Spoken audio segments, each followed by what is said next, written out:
10 কোটি টাকা হলে ডিল হবে। 10,000 টাকার 1 টাকাও যদি কম হয় আমরা কিন্তু গেট ছাড়তাম না। তোরা কি কইলি 10,000 টাকা নিবি? আমার জামাই মাসিক ইনকামই তো 10,000 টাকা। 10,000 টাকায় তোরা লয়ে যাবি না? বিয়া না হইতে এখনই জামাই হয়ে গেছে, এত দরদ। আচ্ছা তোর জামাই কি চাকরি করে রে? আমার জামাই একটা অফিসে পিয়নের চাকরি করে। যা দেয় মুখ বুঝা লয়ে লবি, ঠিক আছে? ঠিক আছে। কিরে আমাকে কি গাড়ি দিয়ে যাচ্ছে? গাড়ি দিয়ে যাবো মানে? তুই কি পাগল হয়ে গেছিস? গাড়ি দিয়ে গেলে তো ঝামেলা হয়ে যাবে। একটা কাজ করি, রিক্সা ডাক দে। রিক্সা। আরে দুলা ভাই আসছে, দুলা ভাই কষ্ট করে গেট ধরছি, 10,000 টাকার 1 টাকাও কম দিলে গেট ছাড়তাম না। এই সামান্য গেটের জন্য 10,000 টাকা? এত টাকা দিতে পারবো না। যদি 5,000 টাকা হয় তাহলে বলেন। কি করতেছিস? ওরা যদি জানতে পারে যে তুই 5,000 টাকা দিতে পারবি তাহলে তুই বুঝতে পারবে যে আমাদের কাছে অনেক টাকা আছে। একটা কাজ কর, 100 টাকা দে। তুই তো ফকিরে দিলেও 500 টাকার বেশি দিস। এগুলো তোর বউয়ের শালি, তোর বউয়ের বান্ধবী, ফকির না। যেটা বলতেছিস সেটা কর।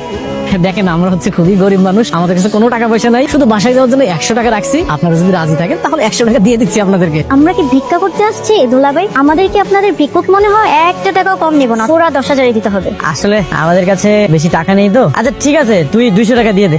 200 টাকা দিয়ে নিজেদের মান সম্মানটা নষ্ট করেন না, অন্তত 500 টাকা তো দেন। ঠিক আছে দিয়ে দে।